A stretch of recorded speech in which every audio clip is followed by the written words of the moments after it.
bumping around. And actually, it ended up, it delayed a little bit because they delayed it enough where it wasn't. But this morning, Johnny's folks who flew in on the early flight had circled once, had to do a go around. Yeah. Well, there he is. All right. There you got your crew behind you there. Yeah. How are you, sir? I see you.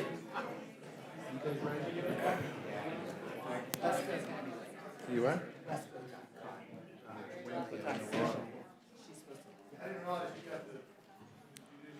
Okay. The Rules Committee will come to order. Today we are meeting on two bills, H.R. 8 and H.R. 1112, to close loopholes and strengthen our gun background check system. These bills are targeted, and they take reasonable steps that an overwhelming majority of the public agrees with. A Quinnipiac poll found that 97% of Americans, including 97% of Republicans, support universal background checks. You can't get a majority of Americans to agree on anything, but they agree on this. 100 Americans are killed with guns every day in this country. This is a uniquely American problem. And one of the things that Democrats stated last year over and over again is that if we were fortunate enough to take back the majority here, that we would not sit idly by when we are in a position to take action to save lives. We're also planning on a meeting on H.J.Res 46, which is a privilege resolution that uses a mechanism in the National Emergencies Act to terminate the President's recent emergency declaration on the wall. The President's promise at a campaign rally does not make something a national emergency.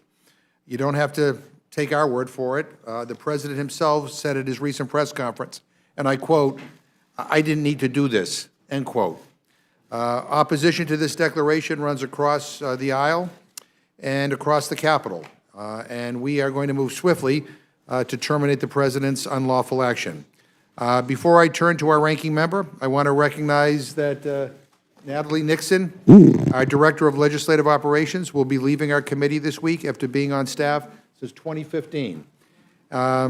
She has kept things running here smoothly, and there was never a problem too big for her to solve. Natalie will not be going far. She will be returning to the Homeland Security Committee, but our loss will certainly be Chairman Thompson's gain. You know, sometimes members around here get upset when you, quote unquote, steal their staff. Chairman Thompson doesn't. He just steals them back. And I want to wish Natalie well. I want to thank her for her service to this committee. And now I'm happy to turn it over to our ranking member, Mr. Cole, for any comments. Thank you very much, Mr. Chairman, and we want to join you in wishing Natalie the very best. We will miss her, but as you say, she won't be far. Mr. Chairman, today's hearing involves two bills regarding background checks for gun purchases. While I understand the majority's desire to do something, anything, about gun violence, I think both these bills are misguided. The cumulative effect is simply to make purchasing or transferring a firearm much more difficult. These two bills do that by forcing almost all purchases or transfers, with a few limited exceptions, to be done through a federal firearms licensee, and by making the background check process longer and more onerous. While I agree with the desire to keep guns out of the hands of dangerous criminals, I believe these bills will not accomplish that goal, and instead it will only make it harder for law-abiding citizens to exercise their Second Amendment rights. I have significant concerns with the new background check procedures outlined in these bills, and I'm concerned that the majority has drafted these bills, particularly the failure to define the term transfer more appropriately in a way that will criminalize even the most trivial of conduct of law-abiding citizens. Further, for many of these concerns could have been resolved had the Judiciary Committee allowed a more open process to amend these bills. I look forward to addressing this process with our witnesses. Finally, we are on short notice reviewing a bill to disapprove of the President's emergency declaration for the southern border. Over the last several weeks, I've repeatedly asked the majority to engage with the administration on border security, and I appreciate that the recent appropriations package took these requests seriously. However, I do not understand the haste with which the majority is pushing this disapproval resolution through. We've had no time to review the bill, and no committee has held a hearing or marked it up. Though the majority is not required to do so before March, I note that this is now becoming a common occurrence for the majority in this committee, and I would strongly urge them to reconsider this habit of bringing bills to rules that have not gone through a hearing or been marked up in committee. For these reasons, I'll be opposing these bills and their rules. Thank you very much, Mr. Chairman. Well, thank you very much, and we're delighted to have Mr. Nadler and Mr. Collins here today, we welcome you both, and if you have anything in writing, please pass that on to the stenographer, and it'll be entered into the record without objection. I now recognize the gentleman from New York, the chairman of the Judiciary Committee, Mr. Nadler, for any comments you might want to offer the committee. I thank Chairman McGovern and Ranking Member Cole for the opportunity to testify concerning two important bills reported by the Judiciary Committee, H.R. 8, the Bipartisan Background Checks Act of 2019, and H.R. 1112, the Enhanced Background Check Act of 2019. These bills are long overdue measures that will help address our national crisis of gun violence. Nearly 40,000 Americans lost their lives because of guns in 2017. In fact, every day in America, on average, 34 people are murdered with a firearm, and more than 183 people are injured in an attack. Gun violence of this magnitude is a distinctly American problem. A country-to-country comparison is shocking. For example, in 2011, the United Kingdom had 146 deaths due to gun violence, Denmark 71, Portugal 142, and Japan just 30. The United States over 33,000 that year. A recent study in the American Journal of Medicine found that compared to 22 other high-income countries, the gun-related murder rate in the United States is 25 times higher. 25 times higher. Even when you adjust for population differences, Americans are disproportionately killed by gun violence. We know the reason for this stark difference between our country and the rest of the industrialized world.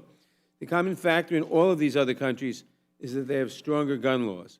In fact, when Australia tightened its gun laws a few years ago, both suicide rates and homicide rates in that country plummeted.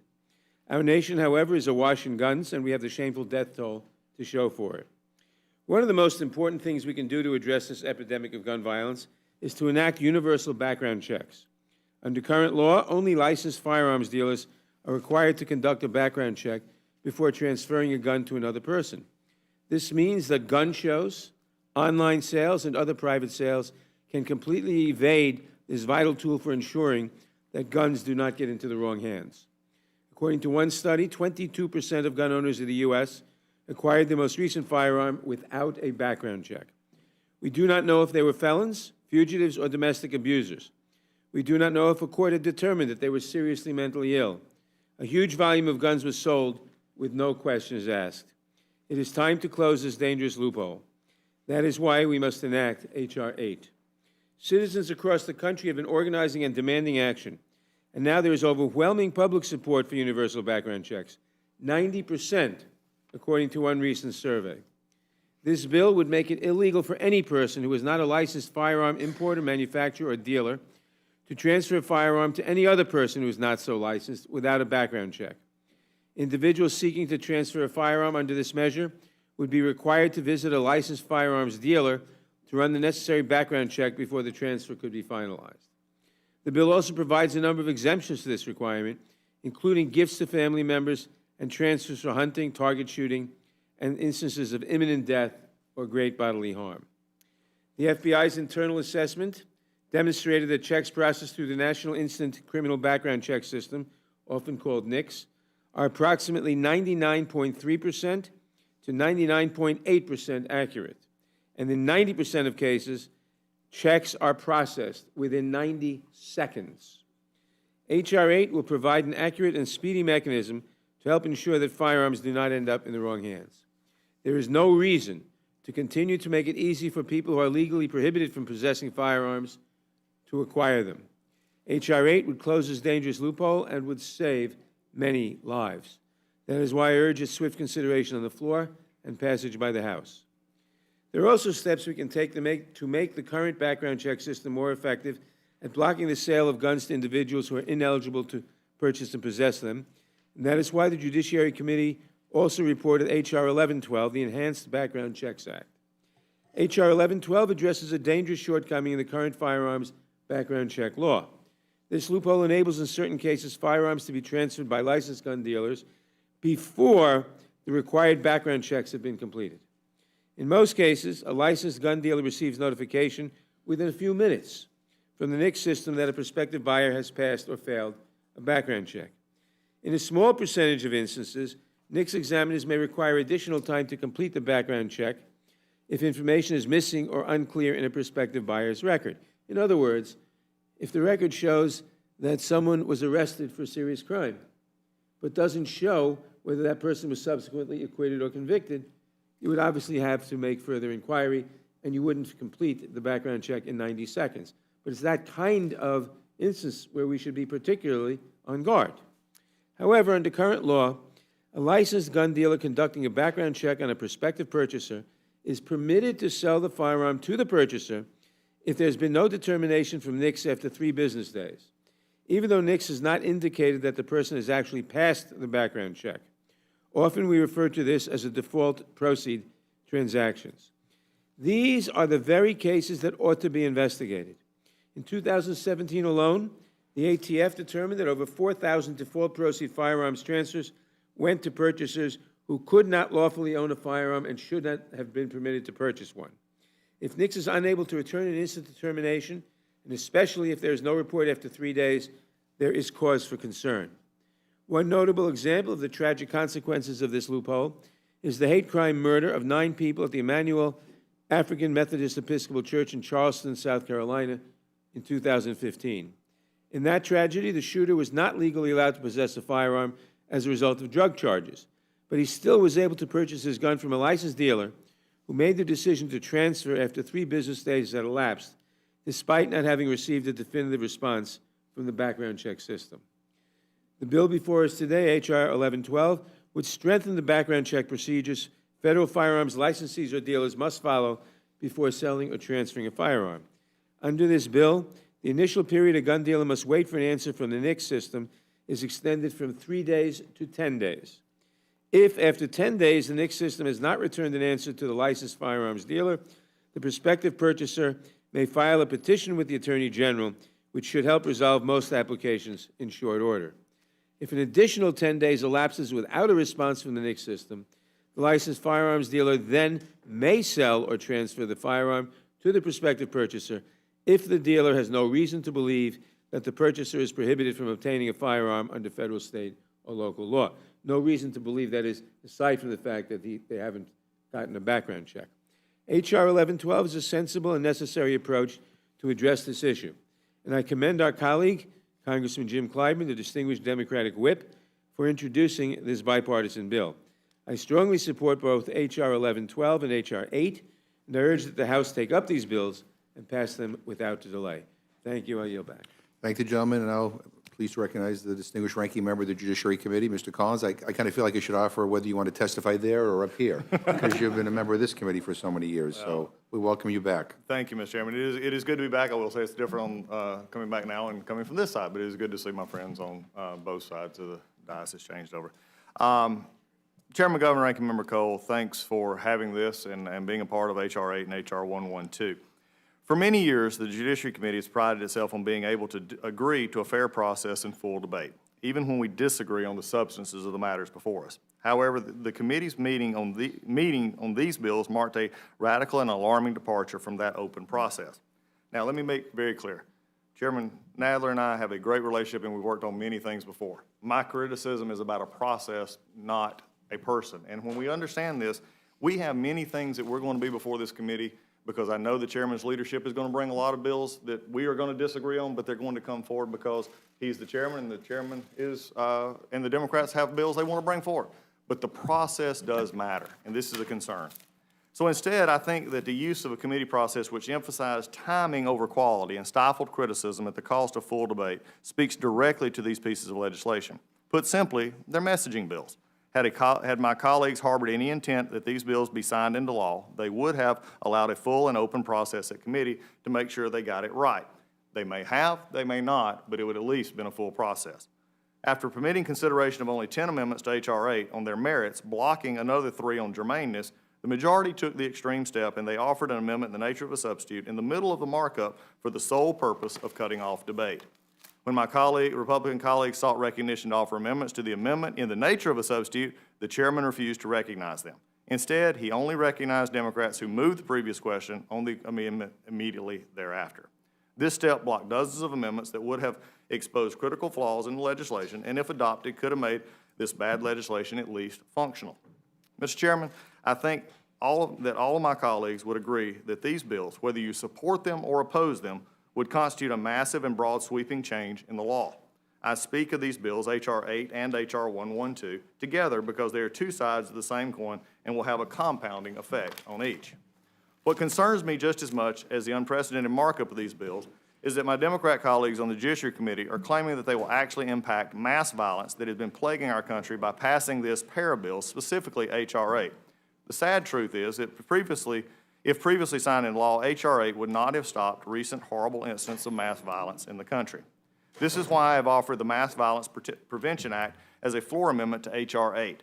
While I realize it may not be germane to the underlying bill, the MVP Act directly addresses the challenges law enforcement of coordination and response. It would reduce the flow of firearms into the black market, where most criminals get their weapons, and would bolster law enforcement's ability to prosecute criminals for firearms offenses. The MVP Act responds to the causes of mass violence. If reducing gun violence is the concern, the MVP Act is the legislation we should be considering today.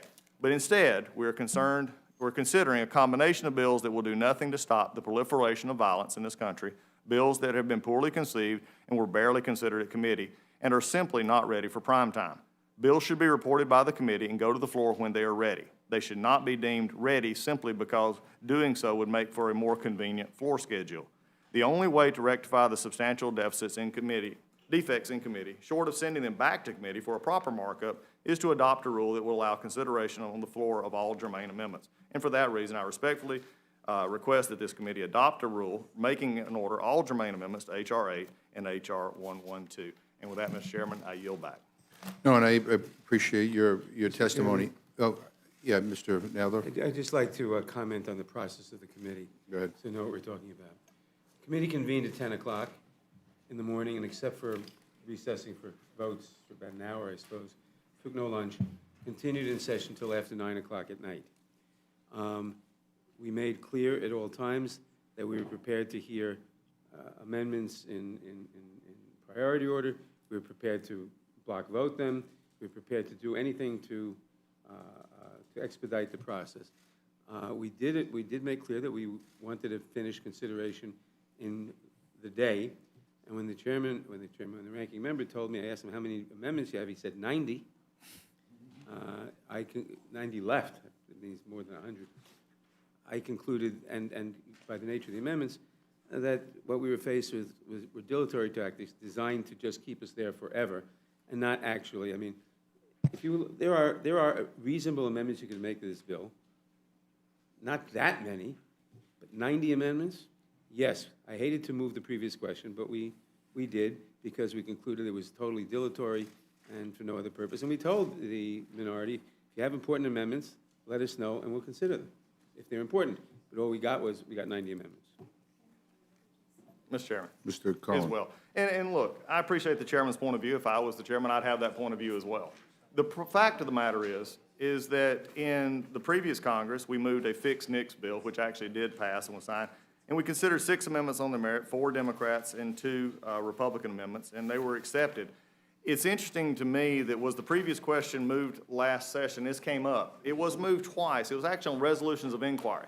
Never before did the Chairman Goodlatte move a previous question on substantive piece of legislation. In fact, it's interesting, and I'd like to enter for the record a letter signed by the current chairman and a member at that point last Congress, and it was expressing our concern to move the previous question on H Resolution 488, a resolution of inquiry that was put forward. And it was interesting is that what was said, and this was just September of 2017, it says, we say this for several reasons. First, we believe our actions are inconsistent with committee precedent. Previous chairs rarely, if ever, chose to call previous questions during committee markup. During his tenure as chairman, Ranking Member Conyers never cut off debate in this manner. And there are a handful of isolated incidents. I think the interesting issue here, and we can continue on this path, I think what is disturbing to us is the committee brought forward a bill that was as introduced. So there was no previous question, or there's no question moved when it's brought forward in that fashion. We did have a lot of amendments. The reason you have amendment debate and the reason you have this is so that the amendments are either debated on their germaneness or their relative use, not a decision that we've done too much. And when I was asked, and I did ask, why are we doing this? I was told many times by the chairman and other staff that we have to do this now. We've got to finish today. That was the answer given to me. Not that the amendments were dilatory, not that the amendments had no merit, not that the amendments couldn't be debated or talked. And I understand wanting to move the bill. That's not the issue. But when the amendment was told to me, the reason is we have to do this and finish this tonight was a concern. We stopped at 7:30. We took the other bill up, and it lasted till 9 o'clock. So both in together. This is a concern because I do believe the chairman and I are going to find a lot of things that we're going to disagree on and agree on. But I don't want to see this go forward, especially with big pieces of legislation in which there is no discussion in between except a timing for a calendar. So with that, Mr. Chairman, I yield back.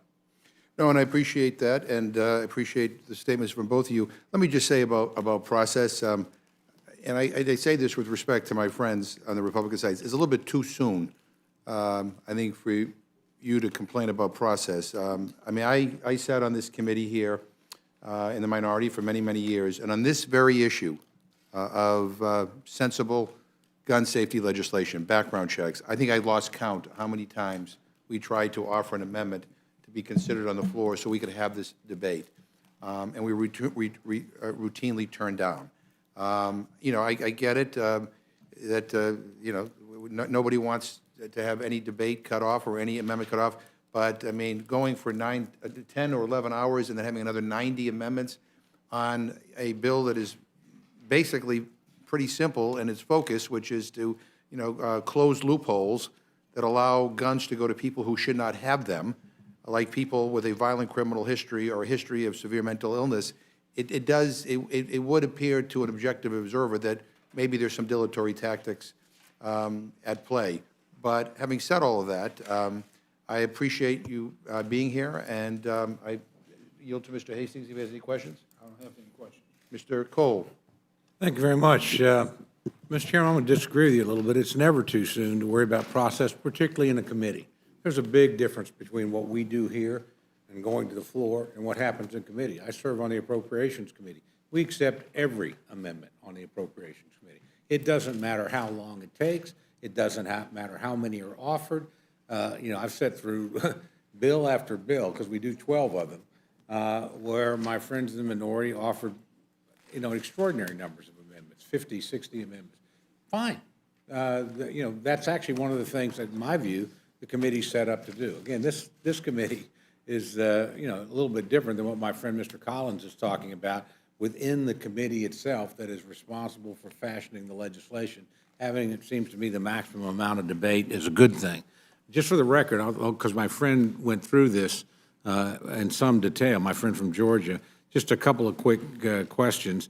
You know, when we did fix NICS, was there a PQ announced or exercised in that?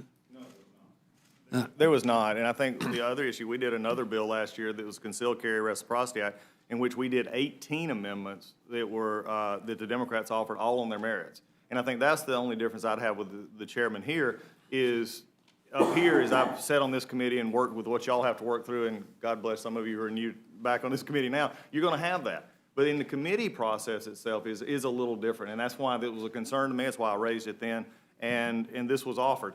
And this committee is not unheard of for going multiple days on bills. Even in the last couple of days, there's been days that we have stopped, we've offered amendments, and we've actually went on to the next day.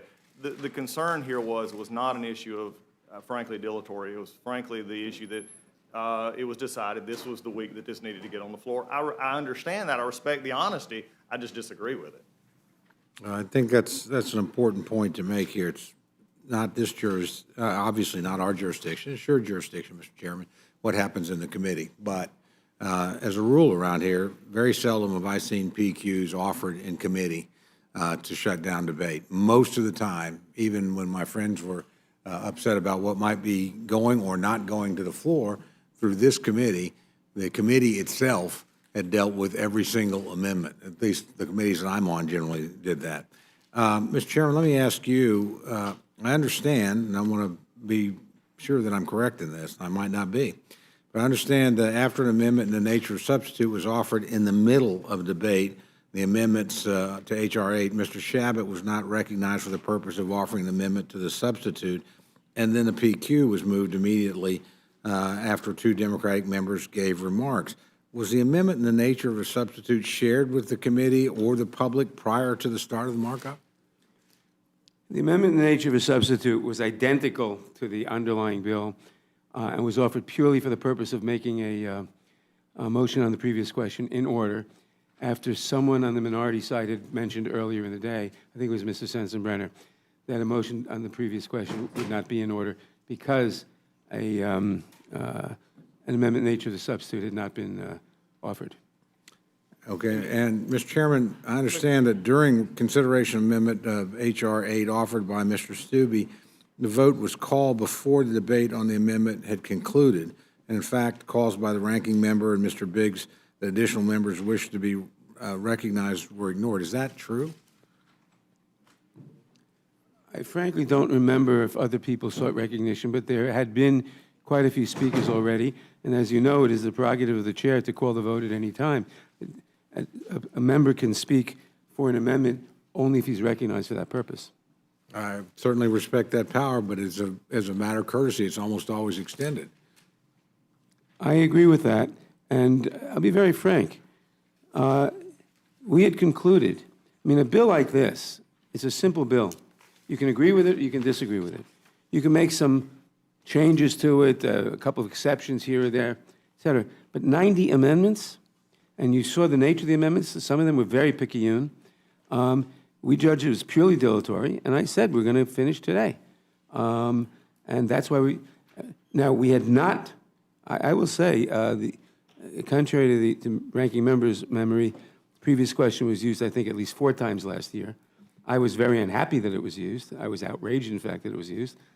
I didn't anticipate using it at all. That's why the motion, that's why an amendment in the nature of the substitute was not offered to start with.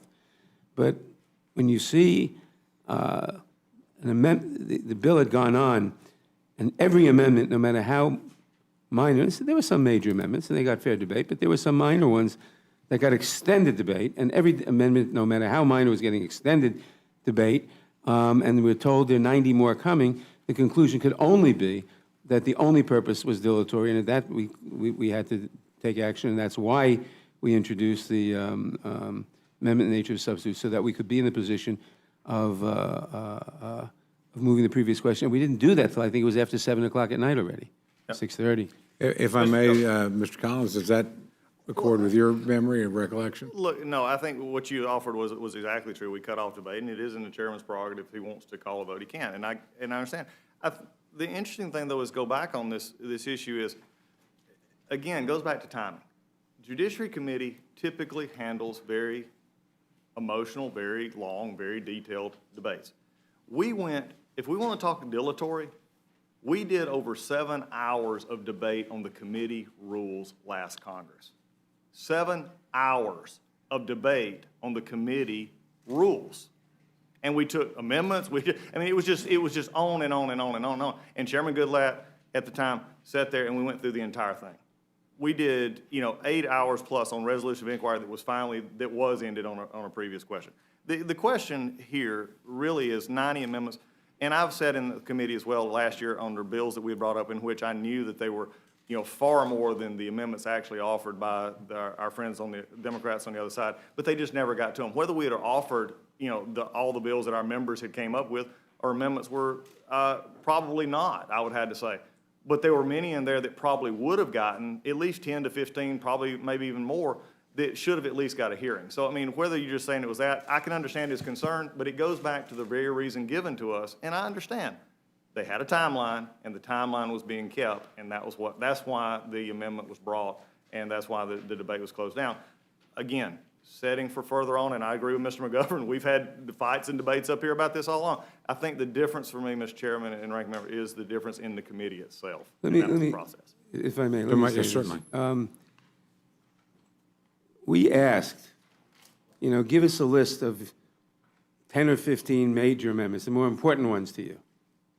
We would have considered them, in addition to everything else we considered. All we got was that there are 90 more amendments, or 90 amendments. And we concluded it was purely dilatory. Let me say one other thing. For the last 4 years, maybe 6 years since the Republicans took control, the rules of the committee were amended so that subpoenas could be issued simply on the say-so of the chairman, unilaterally, after consultation with the minority member, ranking member. Consultation would consist of the chairman seeking me out on the floor and saying, here's a copy of an amendment, here's a copy of a subpoena we're going to issue. And I'd look at it and I'd say, that's a good idea, or that's terrible. Thank you, you've been consulted. And it would be issued. I voluntarily, as the new chairman, said we're not going to do that. We didn't amend the rules, so we still have permission to do it. But we said we'll do the same up to a point. That is to say, if we have a subpoena we want to issue, we'll show it to the ranking member. If he objects, we will then take it to a vote of the committee. We've issued, I think, only one subpoena so far, and that was done after an extensive, what? I'm sure we probably won't be done. It probably won't be the last one, but that was done after an extensive debate because the ranking member objected to it. And so we had a markup. We spent the whole afternoon on it, I think, because we respect the right of the minority. We're going to issue more subpoenas, and I hope to follow the same procedure. We're not trying to ram anything through, but we are going to insist that if it appears totally dilatory, a raft of picayune minor amendments just designed to eat up time, at some point we'll say enough. We'll ask first, do you have a list of the important amendments that you regard as important? We'll take them up, but not if there are 90 of them. Yeah. And Ms. Cole, if I can follow up. Look, I think as every member up here, the eye of the beholder is their own amendment.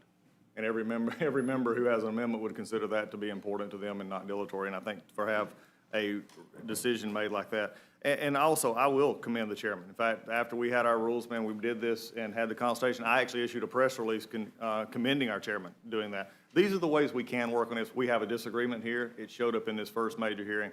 And, we brought that forward. And I think, whether amendments are made in order here, Mr. Chairman, we'll follow that process. I would hope to think that if you made 5 amendments or 10 amendments or no amendments, whatever it may be, they would not be considered dilatory. I think this is a process that we work through and we move into that. But, Ms. Scott, and again, where we can find work, we'll work. We just disagree on this issue.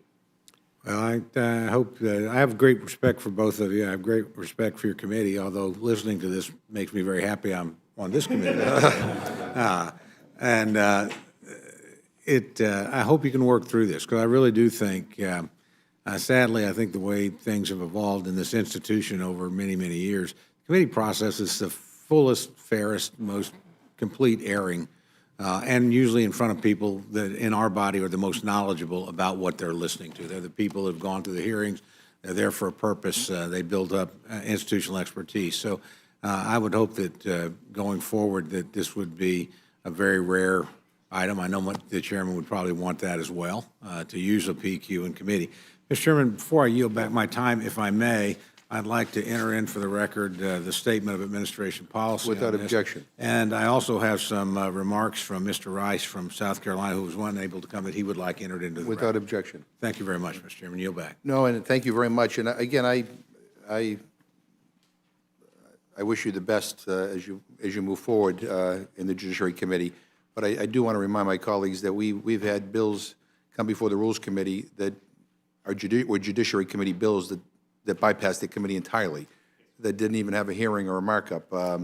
And I do want to remind everybody that we are here to talk about keeping guns out of the hands of violent criminals, not to talk about keeping arcane procedural motions out of the hands of committee chairmen. So, I think this is a little bit of a distraction from the topic at hand, but I will now turn over to Ms. Torres if she has any comments. Thank you, Mr. Chairman, and I was going to say exactly the same thing. I mean, we've been at this now over 35 minutes and have not talked or said a single word about the victims of gun violence and why we are here today. And that is, most unfortunate to me, that we could continue to gum up a very important piece of legislation on a process that simply, when we were in the minority, we were incredibly disrespected each and every single time when it came to following a process, when it came to taking up any of the amendments that we had. So this, I want to talk about the bill. I want to talk about how we can help stop this terrible epidemic of gun violence in our communities. I want to ask you a question, Mr. Chairman. Last Congress, you were the ranking member of Judiciary Committee. And how long were you the ranking member of this committee? About a year. Okay. And previous, how long have you served on that committee? 26 years. 26 years. In that 26 years, let's just take the last 10 years, how many times have you seen a gun bill come before your committee? We haven't had a hearing on guns in over 8 years. The only bill that came before the committee in that time period, to my recollection, was the bill that would have made things worse, was the concealed carry bill that the Republicans wanted, which essentially said if you had a concealed carry permit in State A, you could carry that into State B, even if you didn't meet the requirements of State B's law. So just to try to keep things simple here, this issue, We also did the fixed NICS bill, I'm reminded. this issue has not been a priority to have a hearing about how we can work together in a bipartisan way, Republicans and Democrats, to answer the cries of the parents and the grandparents and the family members of the people that have perished in our communities as a result of gun violence.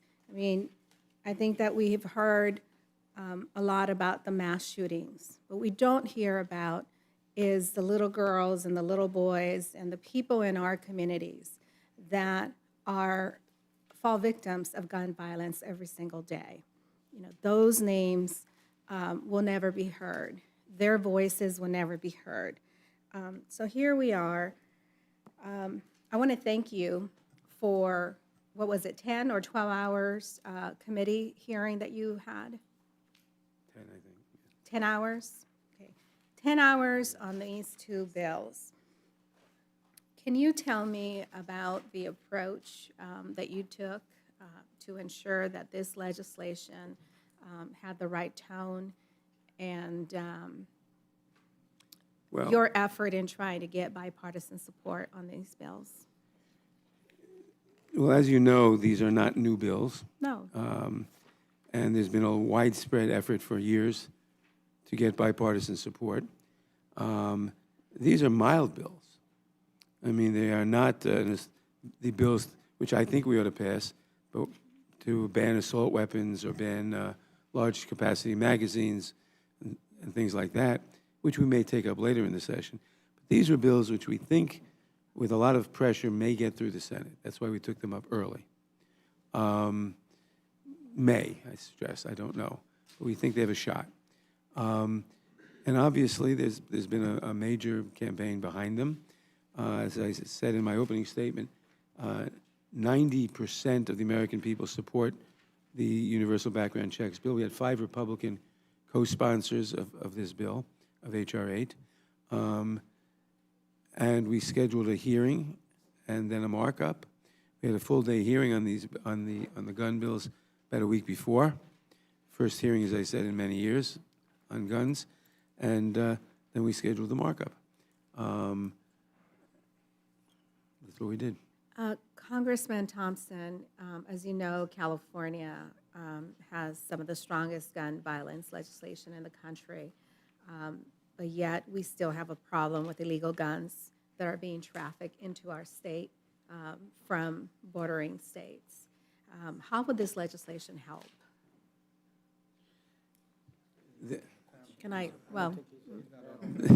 This legislation will not solve all the problems.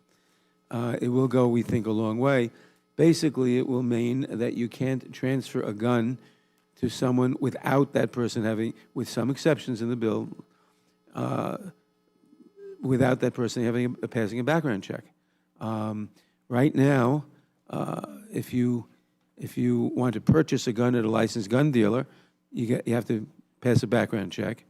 But if you get it at a gun show or by other transfer, other than by a licensed dealer, you don't have to have a background check. This will close that loophole, basically. And the companion bill will close the loophole of automatically getting the background check, automatically not needing the background check if it isn't completed in 3 days. And internet sales.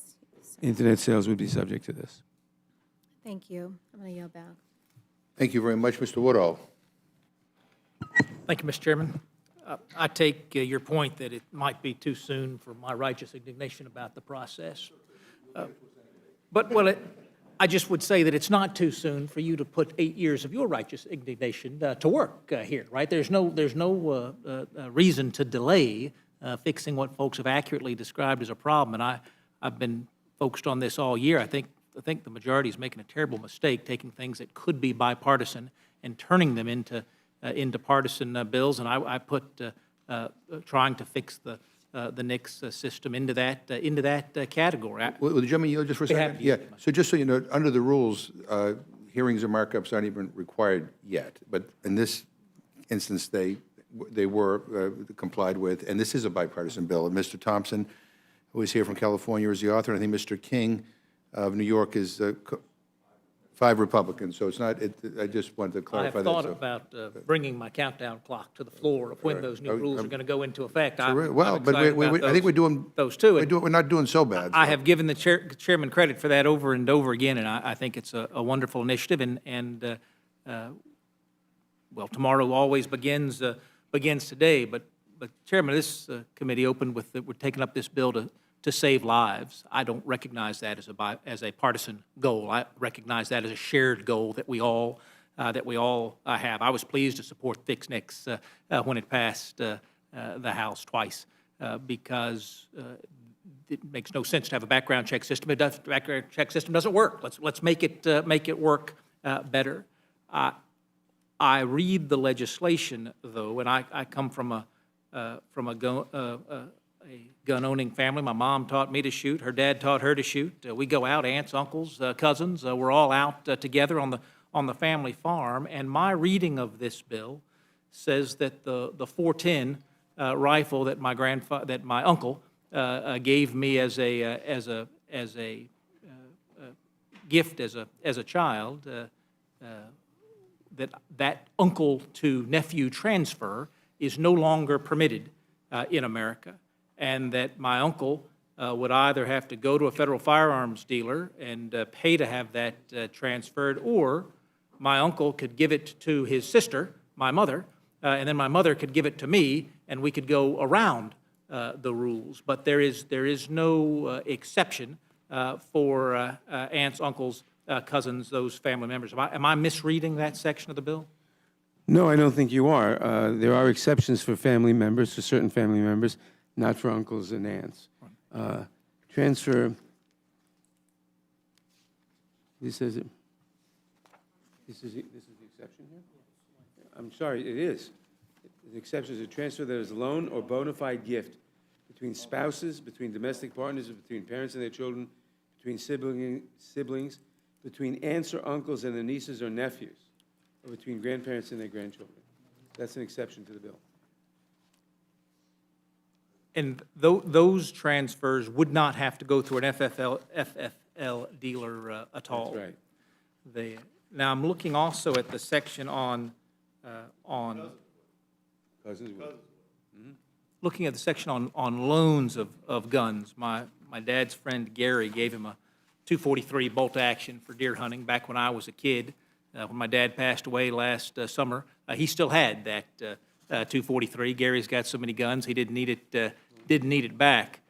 That's been a 30-year transfer. If my dad's best friend wanted to sell him that rifle instead of loan him that rifle for 30 years, that would be a transfer. Now that we go to a gun dealer to do, I can no longer, in my hunting club, I can no longer sell weapons back and forth. It becomes an FFL issue. Okay. Yes, the purpose of the bill is to make sure that when someone new gets a gun, the background check is done with some exceptions. But we don't want the exceptions to overwhelm the rule. But, and the committee concluded that not having that exception broadened, that not allowing me to sell guns within my hunting club, that's, folks expect that to save lives, not just to create a burden on legal gun owners, but it's going to make a difference as in the committee's judgment. Well, I'm not sure what you're talking about within the gun club. There is an exception that says, while reasonably necessary for the purposes of hunting, trapping, or fishing, if the transfer has no reason to believe that the transferee intends to use a firearm in a place where it is illegal, and has reason to, that is, the transferor has reason to believe that the transferee will comply with all licensing and permit requirements for such hunting, trapping, or fishing. I believe that's a temporary transfer section that you're reading, not a permanent transfer. That's correct. I'm thinking about ways that we can work together to save lives, preventing transfers of folks I've known for 40 years back and forth is not going to save any lives. It is going to make some money for somebody in the process. It is going to make it convenient. Did the committee think about going the other direction? I know it was passed in a bipartisan way back in '86, but when we changed the '68 Act to say that an FFL dealer isn't someone who trades more than 4 guns a year, but is someone who makes their livelihood off selling guns. Seems like we could have gotten to where the committee wanted to go by looking at some very general language like the '68 bill. Is that I'm not sure what you're saying, what you're proposing. My shared goal with the committee is getting guns out of the hands of folks who would do harm. The committee Making has sure gone. they don't get the guns in the first place. That's exactly right. Committee has gone out of its way to put in line after line to say, for all of these temporary transfers, for example, if you believe this person that you're transferring it to is a good person and they're not going to use it for bad purposes, you can go ahead and make this, While reasonably transfer. necessary for the purposes of hunting, trapping, or fishing. You might convince me, if you keep talking this way, that we should remove that exception. I take the the gentleman's point- tongue-in-cheek comment. No, it's not tongue-in-cheek. The purpose of the bill is to say we don't want firearms transferred without a background check. We will agree to certain exceptions. I'm not sure we should agree to those exceptions, but we're being okay with that. We're agreeing to exceptions where reasonably necessary for hunting, fishing, if you believe the person's a good person, et cetera. Maybe we went too far with the exception. I certainly wouldn't want to go farther. Well, I suppose then that's why we don't have broad bipartisan support. I go back, I look at the '68 Gun Control Act. It passed with a majority of Democrats and a majority of Republicans supporting it. I look at the '86 will confess- revisions, a majority of Democrats and a majority of Republicans. Perhaps that's what you expect to see tomorrow. It's not what I heard from my ranking member. I certainly hope so.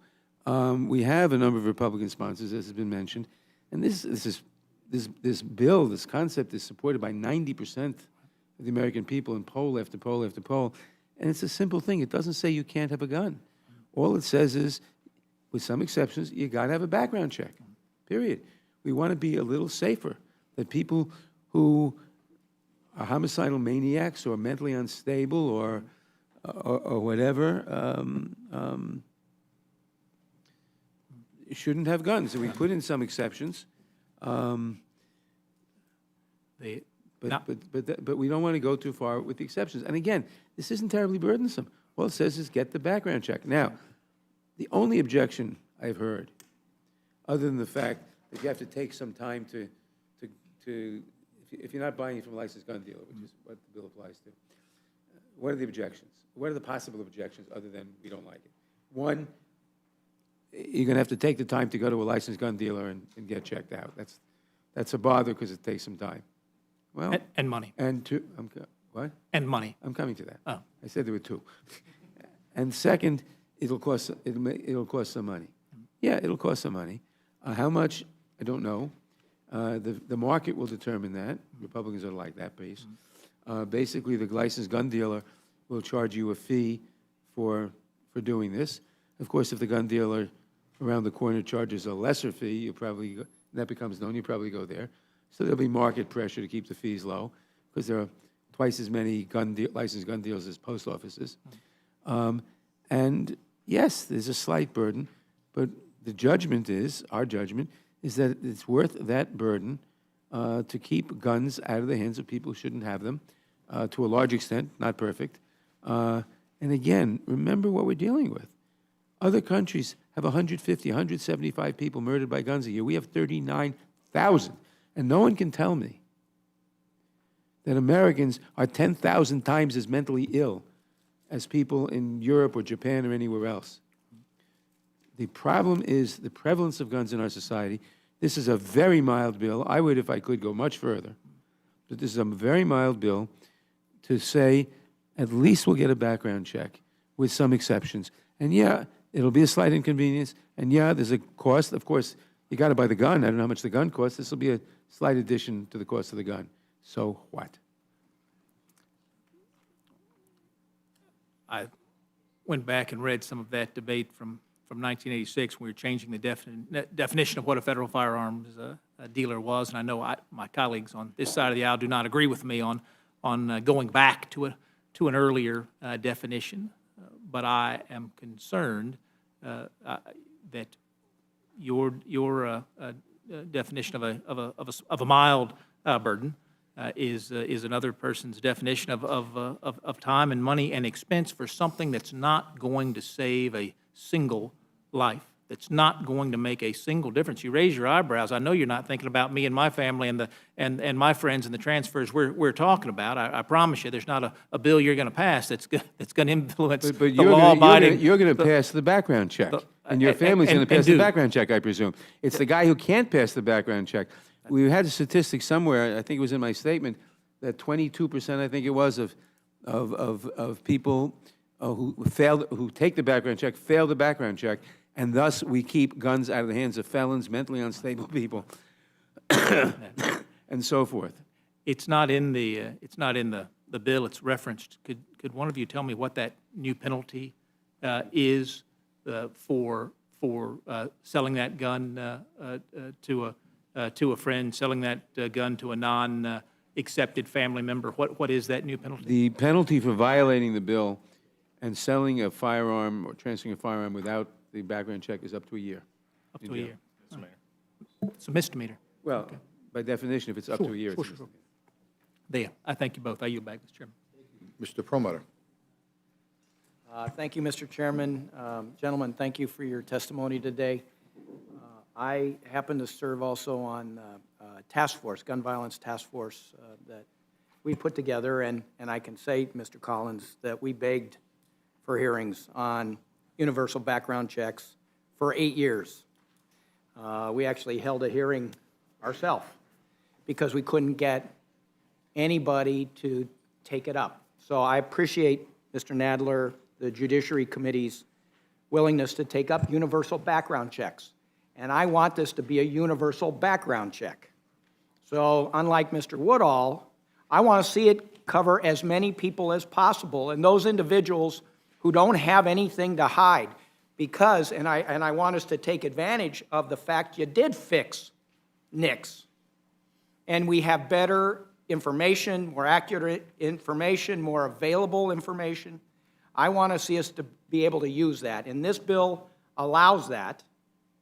And those people who have no issues, no felonies, no severe mental illness, fine. They're going to be able to have a gun transfer, no problem.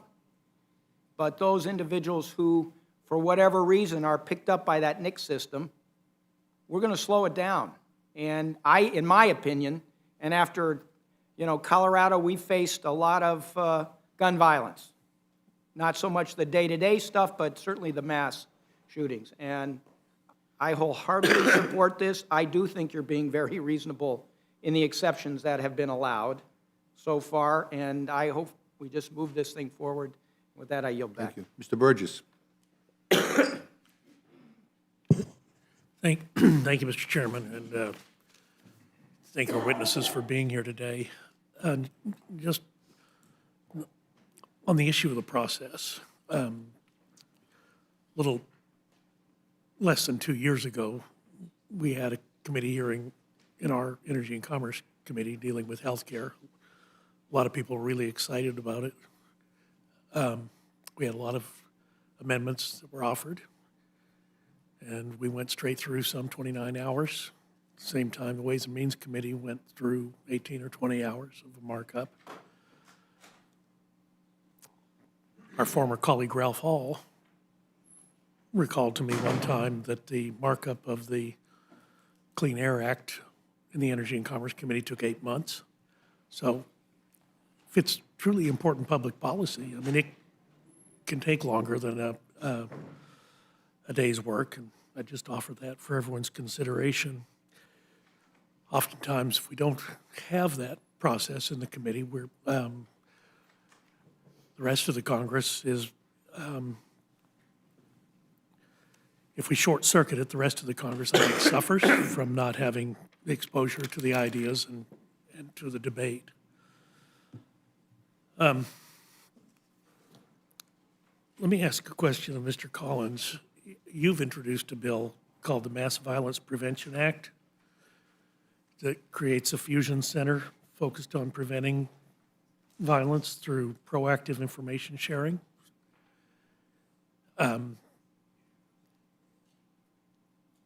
Was that something you thought of offering as an amendment to this bill?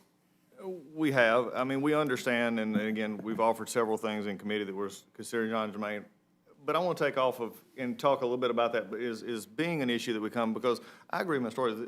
The ones that are forgotten in this are the single shooting, what we see in Chicago, what we see in Atlanta, what we see in some of our cities.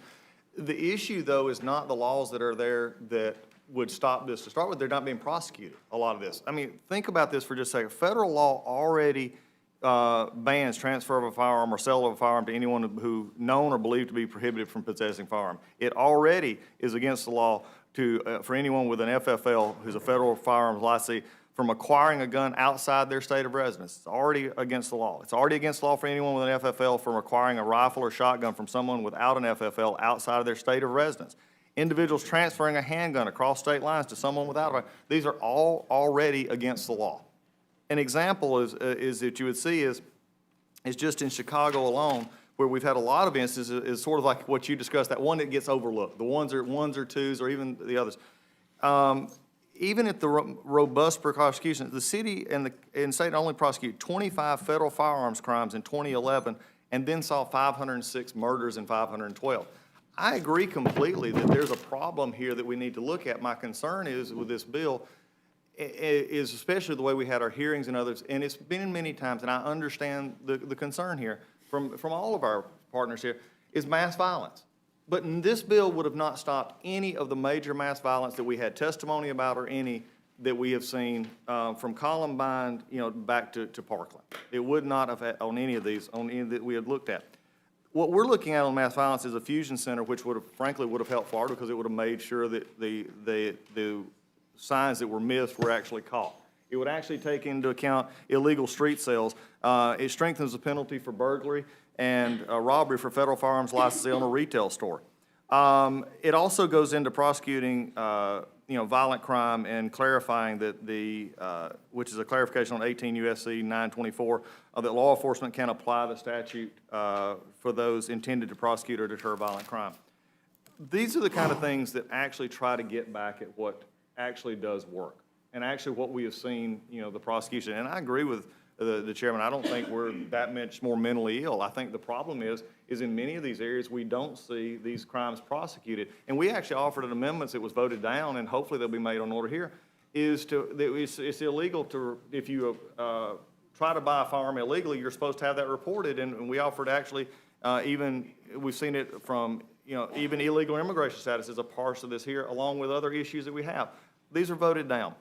The issue, though, that we have here, and going back to something that the chairman had mentioned, and I understand the concern on, doing a background check. It's not just the inconvenience, which is, for someone who owns many firearms and went through that and have a concealed carry permit myself. It's not an issue of the background inconvenience. The bill actually has in here, and there's some discussion about this, is the cap on this.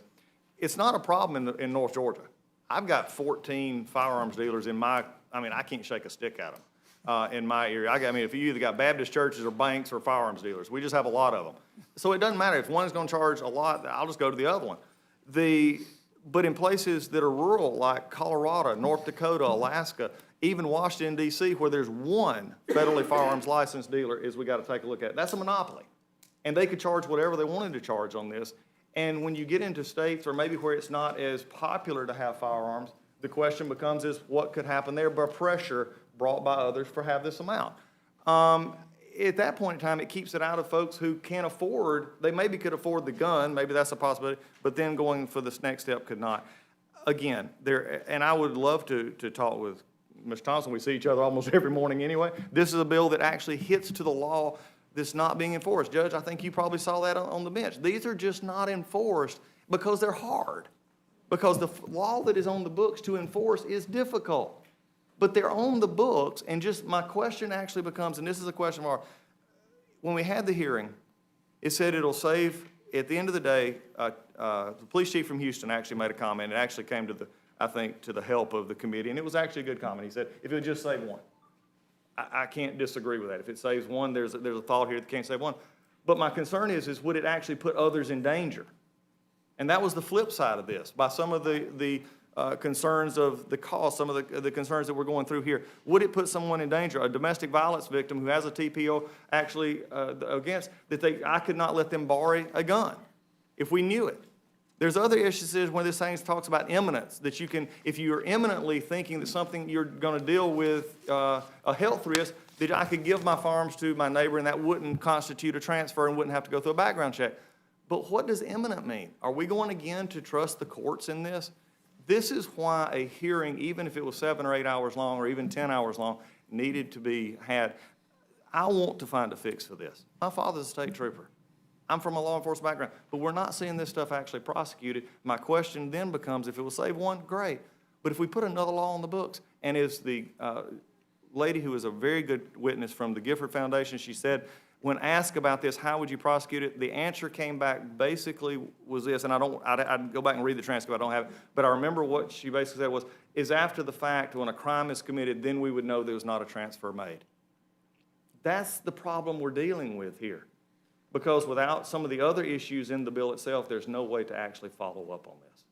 And I appreciate the work being done. I just think that there's stuff like this, what I'm trying to do with the Fusion Center and other things, and also putting the resources to actually prosecute this is a better way to go about it. So Chairman Adler, let me just ask you a question about the Fusion Center. Do you think? By the way? About the Fusion Center, as Mr. Collins, Ranking Member Collins has described it. Do you think that is something that would be helpful? To have a fusion center like the National Counterterrorism Center? It might be. I haven't studied it. We certainly could take a look at it. But again, they're not exclusive. They're not mutually exclusive. And to argue against a bill that will clearly save lives, a bill that, research has shown that state laws requiring background checks for all handgun sales by point of sale and or permit are associated with 48% lower rates of gun trafficking in cities and 29% lower rates of gun trafficking across state lines, for example. We ought to pass this bill and look at other things. This bill will not solve all problems. It's a mild bill. It will not, if I had my druthers, I would ban assault rifles and magazines. Maybe Mr. Collins' idea is a good idea, too. Take a look at that. But we ought to start, and this is the bill that has 90% support of the American people. Now it's the bill before us. And if there are other bills, too, we'll look at them. Yeah. Can I add something to that, though? And the chairman is agreeing, but also some of the areas and states that have the absolute most restrictive gun laws on the books have some of the highest gun violence crimes. And granted, as has been pointed out, some of that is because they've either bought it from out of state or that's illegal already. So again, it's a concern. I understand the chairman's passion. I understand the need. We've had hearings on this. I think this is the difference that we have in this is finding actually solutions that work. So why aren't the prosecutions happening?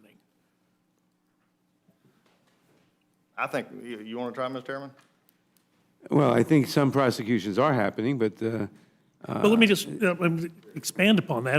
The OIG report from a couple of years ago. I'm sorry? The Office of Inspector General report from a couple of years ago, not that too many years ago, it was in the last administration, but of people that were known to have lied on a background check, the number of prosecutions of that subset was infinitesimal. It was startlingly small.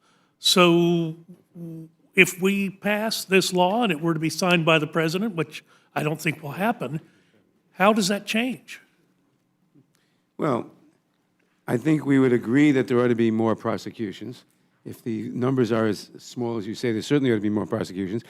I would point out that appropriations for the ATF have gone down, that And there's a yet, severe resource if problem. if I may just reclaim my time for a moment, the availability of funding through the Fixed NICS bill that was passed in the last Congress did in fact increase some of those grants. It increased somewhat, but the fact is that there is much too small. You know, the prosecutors have a lot of things to do. And maybe this sort of, these things arguably ought to be a higher priority on their list, but we have not properly funded the ATF. We ought to properly fund the ATF. And I would certainly agree that there ought to be more prosecutions, and that's a separate question as to why there aren't. But again, that doesn't argue against common sense improvements to the law such as this bill. Yeah. Well, let me And- just and- say, if I may, Mr. because Rhodes. Mr. Cole and I have this discussion all the time, you are the authorizing committee. You tell them what to appropriate. In a perfect world. As authorizers, we should give our instruction to the appropriators. Yeah, and Mr. Bird, I want to jump in, because my bill actually does that, authorizes 50 more folks on gun crimes itself. The other issue is, and part of this is I don't want to say desensitized or anything else, but we also have to say that former Vice President Joe Biden actually said that probably some of these don't get prosecuted is because they're viewed as paperwork crimes. They're viewed as paper crime, not actually that you're attesting to something. And I think sometimes that we don't put it as a high enough priority on the list. But these are actually the things that do affect when they're actually applied illegally and you're trying to get it around the system. It then pushes it to the other market, which is going to be even more difficult. But I think these are the kind of things that you do put resources and time and effort into as we go forward. I appreciate the chairman's concern. I just think we're just not catching the whole process here. Well, we're not catching the whole process. This bill is a partial bill. I certainly am open to, I mean, remember, I've been chairman of this committee, chairman for a month and a half or something like that. And maybe we need greater appropriations, and maybe we should have more enforcement. I'm certainly open to looking at that, but it's not an argument against this bill. And it is very frustrating always to hear that we shouldn't do things that we obviously ought to do because the solution is better enforcement of the existing laws. This, part of the solution may be better enforcement of existing laws, and maybe appropriations should be changed appropriately. But it's not an argument against closing huge loopholes in the law. We know that, I forget the statistic, it was in my opening statement, but we know that a large percentage of people who are applying for guns fail the background check. That means that they shouldn't get guns. And that also means, presumably, that if people who are buying guns through a gun dealer fail the background check, people buying guns online or at a gun show are probably going to also be failing the background check at a more or less similar ratio, which means that a lot of people who shouldn't get guns are getting guns. And whether we should enforce existing law more effectively or not is a different question. It doesn't bear on the fact we should keep fundamentally guns out of the hands of the people who shouldn't have them. Reclaiming my time for just a moment, because I know we've gone on long, I disagree that it's fundamentally a different question. If we're just going to pass laws and not care about the enforcement, then what in the world are we doing? And you have that, I don't know all the details about the shooting in Aurora, but the gentleman had a felony conviction for aggravated assault in a different state. He applied for and was given the permission to purchase a gun, and it was only when he went back and said, oh, I really would like to get a concealed carry permit, that they submitted his fingerprints and found, oh my gosh, you're not even eligible to own the darn gun. Please bring it back to us. And he never did. And the next time you hear from him is after he's committed this terrible atrocity. So I submit that the enforcement does matter. And if we're going to pass laws, we ought to be concerned about that. Let me just stress one other thing, because I do have, constituents complain that we do stuff that restricts their rights, and at the same time, when it's the federal government that it's the problem, we seem uninterested. And I have here an excerpt from the Marjorie Stoneman Douglas High School Public Safety Commission, the report submitted to the governor, Speaker of the House of Representatives, and Senate President of Florida. And I'll just concede, it was a lengthy report. I encourage people to read it because it's very revealing. But Chapter 8, the summary of the shooter's life and contacts prior to February 14, 2018, prior information received by the FBI regarding the shooter's behavior. It was widely reported and confirmed by the Federal Bureau of Investigation soon after the shooting that the FBI had previously received tips concerning the individual who did the shooting. The first was received on the FBI public access line on September 25, 2017, from Ben Benight in Mississippi. Mr. Benight, who was unknown to the shooter, reported a video on YouTube stating, quote, "I'm going to be the next school shooter," close quote, made by a user identified as Nicholas Cruz. The information was forwarded to the Mississippi FBI office for follow-up, and the tipster was interviewed. However, it was determined there was not enough information to positively identify the poster of the video, and the tip was closed on October 11, 2017. Efforts to serve legal process on YouTube or Google that could have identified the poster were not made. The second call came to the public access line January 5, 2018, by a friend of the Cruz family, Mary Hamill. Ms. Hamill had become increasingly concerned about postings Cruz was making on Instagram and feared he would actually follow through on threats to harm others by perpetrating a school shooting. During the 13-minute phone call, Hamill provided details of Cruz's gun purchases, animal mutations, escalating temper, and Cruz's Instagram usernames. The names, addresses, and phone numbers for the Sneed family were also provided, which was the residence where Cruz was residing at the time due to the death of his mother. After some initial searches by the call taker, the tip was closed after it was labeled as having no lead value. It is not clear at this time exactly why the lead was labeled as having no value and closed without being forwarded to the FBI for further evaluation. It is this type of information that is out in the public domain. I took this off of a Google search. It is this type of information that's out in the public domain that is so frustrating to the public. They see us saying you cannot have full access to your Second Amendment rights, and yet the federal agencies, and there were failures all up and down the line in this situation, but the federal agency that's responsible for protecting the public and enforcing the law simply could not be bothered to follow through. Thank you, Mr. Chairman. I'll yield back my time. Ms. I do want to, if I could, insert this for the record. Without objection. Ms. Scanlon?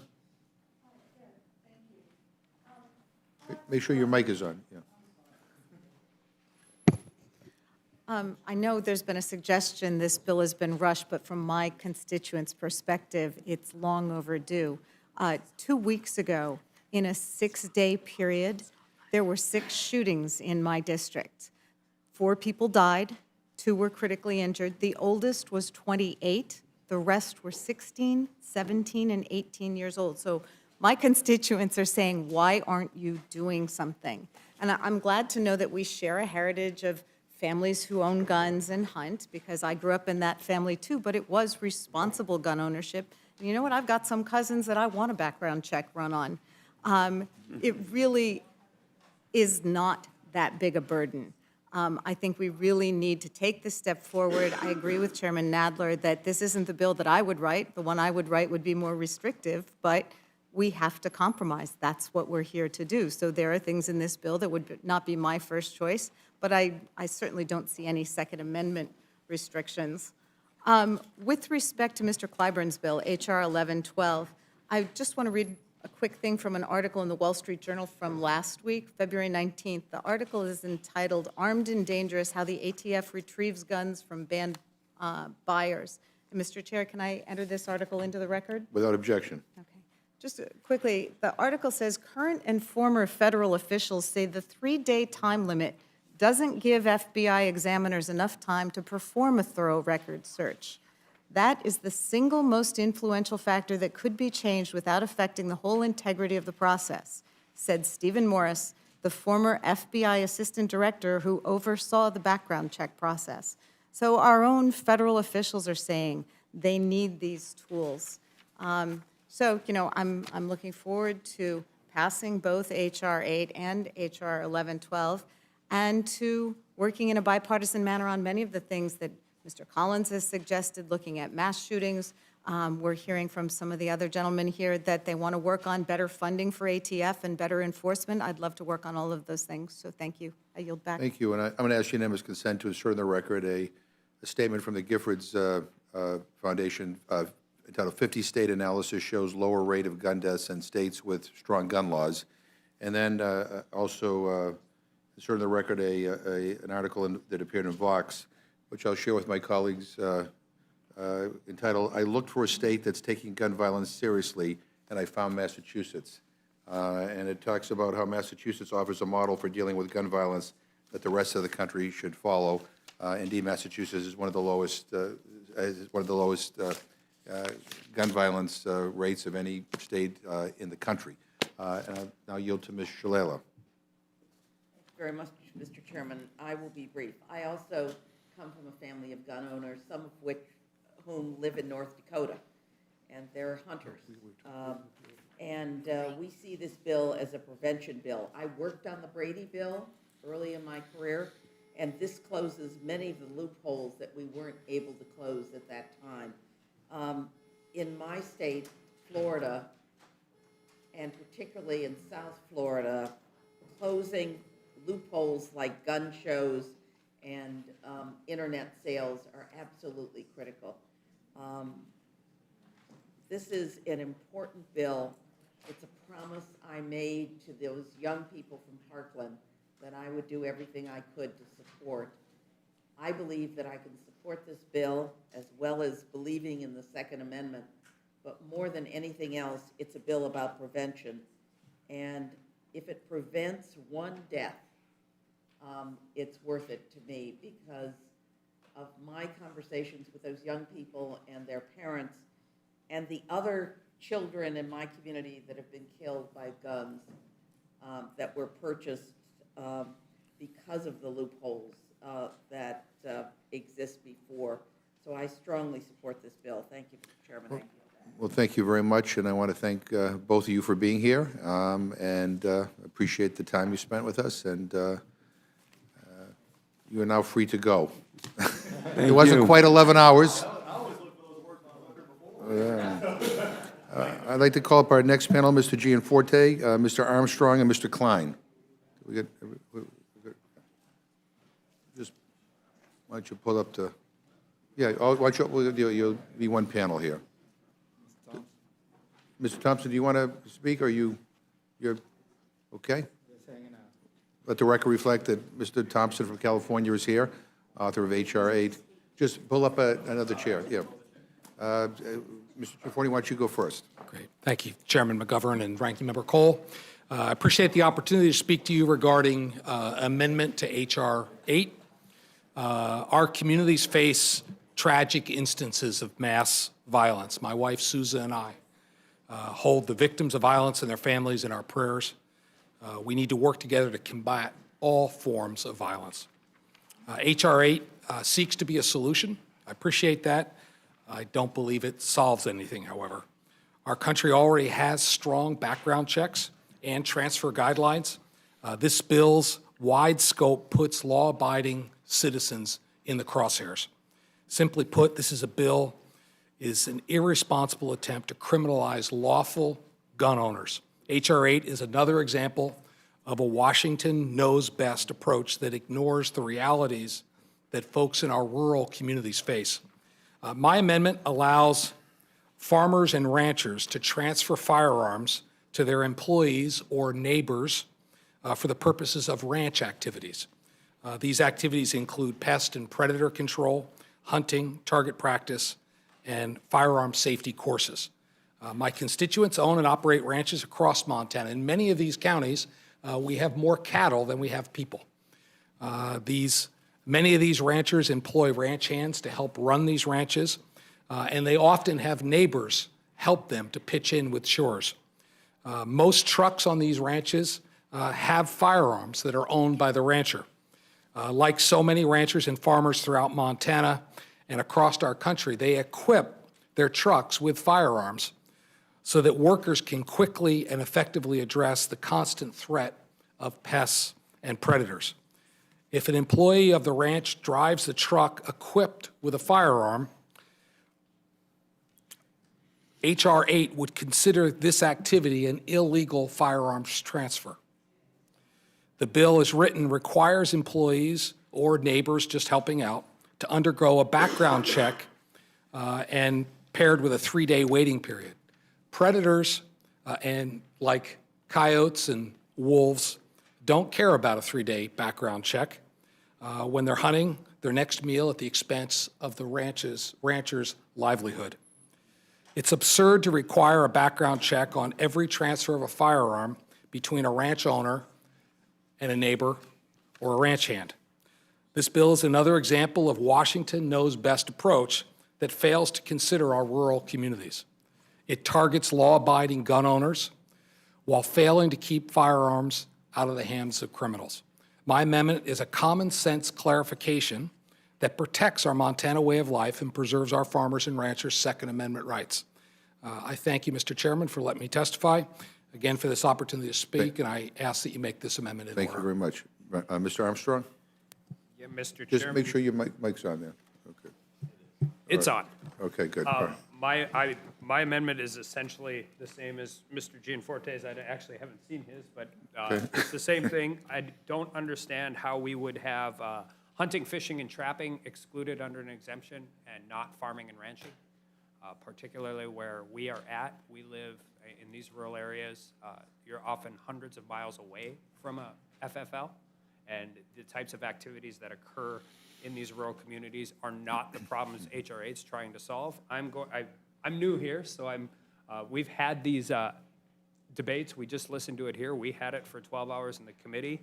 I will be 100% honest. I won't support this bill in any form. Okay. However, I do think that it's incredibly important to deal with the realities that happen, and I think there's some things that should be pointed out for a temporary. One, the transfer for farming and ranching would be the temporary transfer, the same as hunting and fishing. Two, you can still continue to prosecute it if it's not legitimately being used for those things.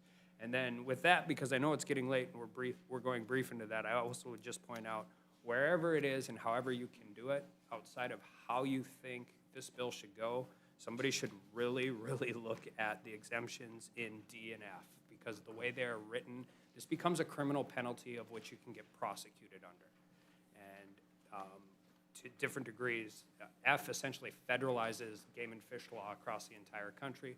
More importantly, it holds culpability for potential future conduct.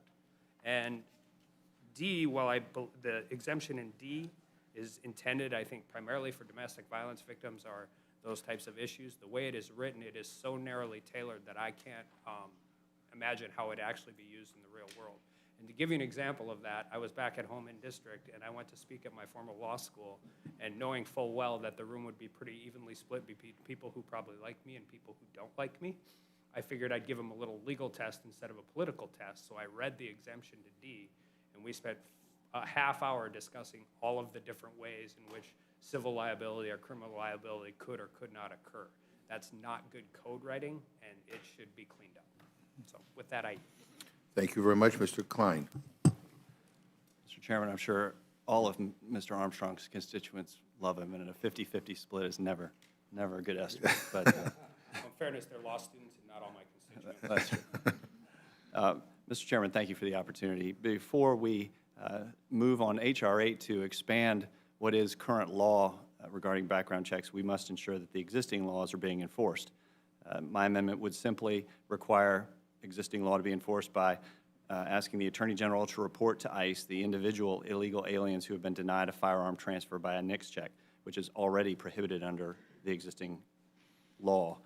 FBI reported last month that that the background check system had nearly 8 million people listed as illegal, unlawful alien, and additionally, illegal aliens rank as the '1 prohibited category in the FBI's NICS indices. Roughly 3,300 illegal aliens were denied a firearm after failing a NICS check in 2017.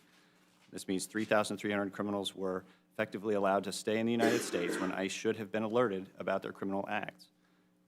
H.R. 8 does not do anything to prevent crime, and I encourage my colleagues to start focusing on the real threats to our nation and moving forward with legislation that protects the American people by stopping the violent gang members and drugs that are flooding across our southern border. H.R. 8 will only limit the constitutional rights of law-abiding citizens. Instead, Congress should be focused on pursuing and punishing the criminals who are a danger to our society, and my amendment would go a long way toward accomplishing that. Thank you, and I ask that my amendment be made in order. Well, thank you very much. Mr. Armstrong, you have another? Mr. Chair, I just want to point out that Congressman Hurd from Texas also asked to join the farming and ranching exemption. So we're dealing with Montana, North Dakota, and Texas. The record will reflect that. Thank you very much for your testimony. I appreciate you waiting. Let me ask, anybody on our side have any questions or comments? I have no questions. Mr. Cole, anyone on this side? Mr. Woodall does. I just wanted to ask Mr. Armstrong if he offered this amendment in committee, if it was considered in the committee? I offered a broader amendment in committee, which was not accepted. This one's a more narrowly tailored one, just excluding or just adding farming and ranching to the exemptions. Thank you. Yield back. Mr. Burgess. Thank you, Mr. Chairman. I think these are all wonderful amendments, and it really indicative of the process that should be followed, and I think all of the amendments should be made in order and debated fully on the floor. I yield back. Any other questions? No question. We're all set. Thank you very much for being here. Anybody else want to testify? Ms. Lesko. Hey, glad you made it in. Thank you, Mr. Chair. Yeah, I came right from the airplane, right to here. Our flight was we held the late. hearing open just for you. All right. Oh, you're so sweet. Thank you. Are we at a point where I'm going to talk about my amendments? Yes. Awesome. Thank you very much. Thank you, Mr. Chair and members. I ask that you please consider the Lesko Amendment number 1. And basically what it does is give an exemption for victims of domestic violence and sexual assault who have an order of protection issued by the court. And the reason that I think this is important is because I think it's fair for and just for these victims to be able to defend themselves against their perpetrator. And often, because I'm a survivor of domestic violence, so I kind of know how this works, at least in my case, it's very difficult for a victim of domestic violence to get away from their perpetrator and go off and get these things, let alone pay for a gun or pay for if there's a fee for a background check. And so my understanding is H.R. 8 would prevent someone from just borrowing a gun from someone that they know or transferring a gun, and I think it is very important that that person is able to defend themselves, and I ask for your support. Okay. You have another amendment, too? I do. Okay. Thank you. Members and Mr. Chair, I also ask that you please vote for Lesko Amendment number 2, entitled Global Entry Program. This amendment would allow gun owners to legally transfer their firearms to individuals who have been admitted and are participants in the Global Entry Program.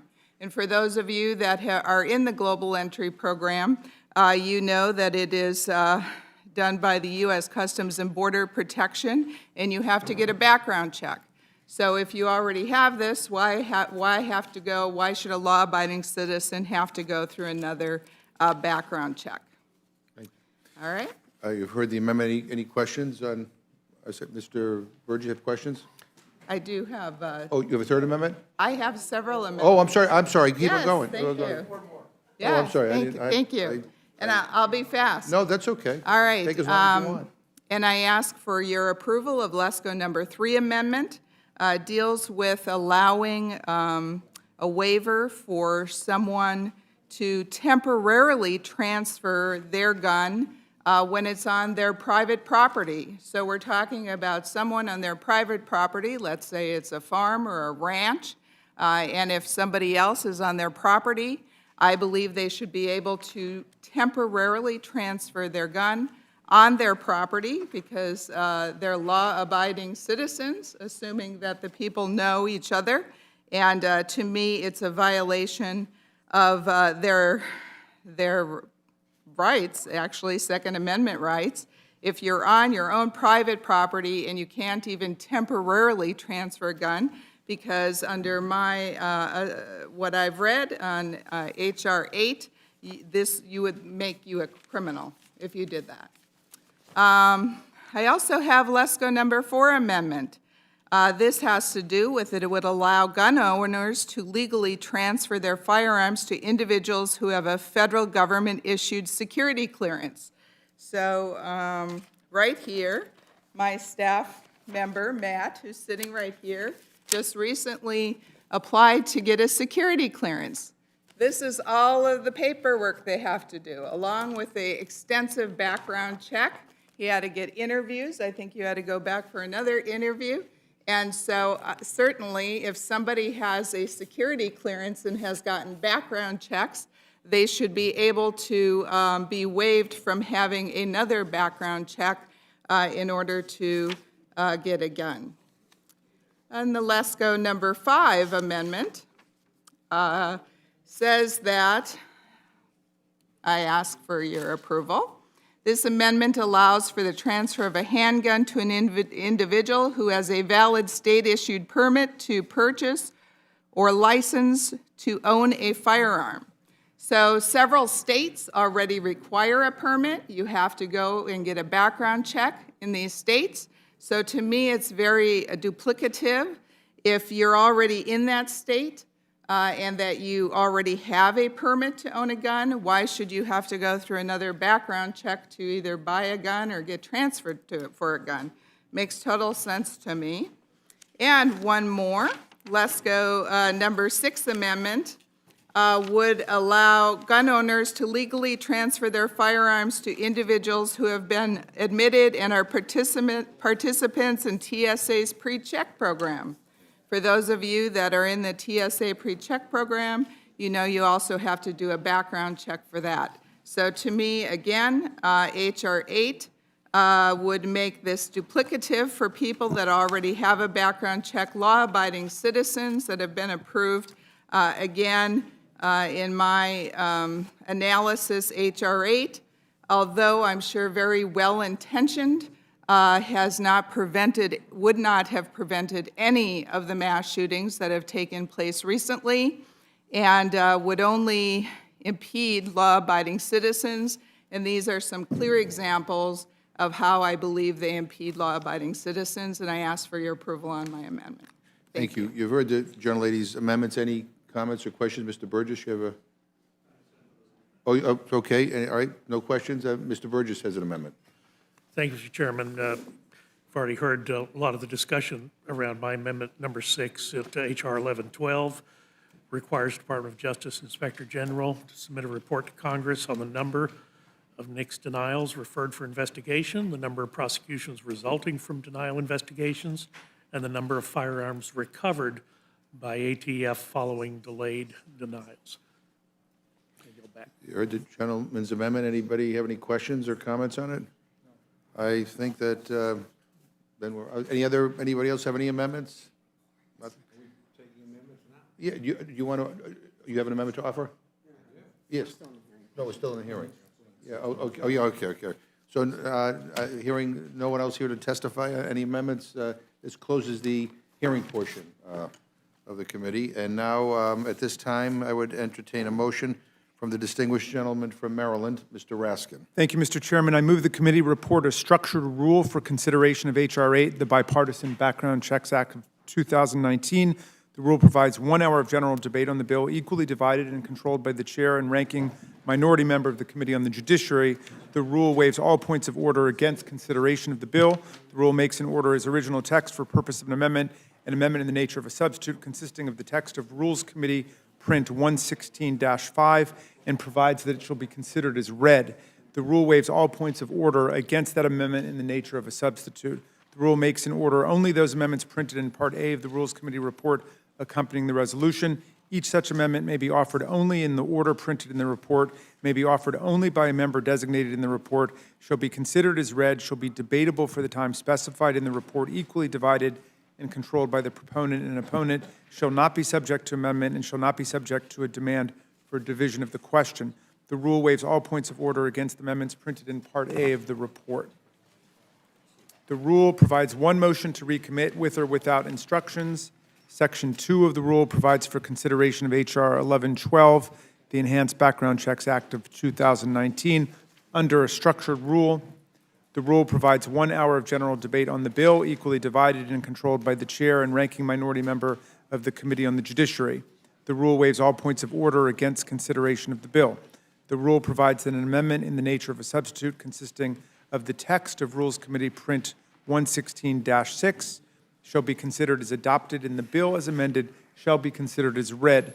The rule waives all points of order against provisions in the bill as amended. The rule makes in order only those further amendments printed in Part B of the Rules Committee report. Each such amendment may be offered only in the order printed in the report, may be offered only by a member designated in the report, shall be considered as read, shall be debatable for the time specified in the report, equally divided and controlled by the proponent, and an opponent shall not be subject to amendment and shall not be subject to a demand for division of the question. The rule waives all points of order against amendments printed in Part B of the report. Finally, the rule provides one motion to recommit with or without instructions. So as we just heard from the gentleman from Maryland, this rule provides for consideration of H.R. 8 and H.R. 1112. The rule makes in order 4 amendments for H.R. 8 and 5 amendments for H.R. 1112. These are common sense measures that close loopholes and fix our background check system, and I hope it wins with an overwhelming bipartisan vote tomorrow. You've heard the motion from the gentleman from Maryland. Is there any amendment or discussion? Mr. Cole. Thank you very much, Mr. Chairman. I'll be offering 3 amendments. The first one is to H.R. 8. I've got an amendment to the rule to make an order amendment number 29 offered by Mr. Stubbe of Florida. This amendment requires the National Instant Criminal Background Check System to notify the Immigration and Customs Enforcement Agency of the Department of Homeland Security whenever the information available to the system indicates that a person illegally or unlawfully in the United States may be attempting to receive a firearm. The amendment's almost identical to the one offered by our colleague, Mr. Cithleen. It's a good, responsible governing to ensure the enforcement of laws that are already on the books and the sharing of information regarding illegal attempts to receive a firearm are a critical part of law enforcement. Heard the gentleman's amendment. Any discussion or comments? Hearing none, the vote will be on the Cole amendment. All those in favor say aye. Aye. Opposed, no. No. Opinion chair, the noes have Mr. it. Chairman, may I have a recorded vote? Clerk will call the roll. Mr. Hastings? No. Mr. Hastings votes no. Mrs. Torres? Mrs. Torres votes no. Mr. Perlmutter? Mr. Perlmutter votes no. Mr. Raskin? No. Mr. Raskin votes no. Ms. Scanlon? No. Ms. Scanlon votes no. Mr. Murley? Ms. Shalila? Ms. Shalila votes no. Mr. Deshaunier? Mr. Deshaunier votes no. Mr. Cole? Aye. Mr. Cole votes aye. Mr. Whittle? Aye. Mr. Whittle votes aye. Mr. Burgess? Aye. Mr. Burgess votes aye. Mrs. Lesko? Aye. Mrs. Lesko votes aye. Mr. Chairman? No. Mr. Chairman votes no. Clerk will report the total. 4 yeas, 8 nays. Amendment is not agreed to. Mr. Cole. Thank you very much, Mr. Chairman. I have an amendment to the rule to make an order amendment number 12 offered by Mr. Collins of Georgia. The amendment allows an FFL who was contacted by NICS to rely on the information provided by NICS respecting a transfer for 60 days after the FFL's initial date of contact.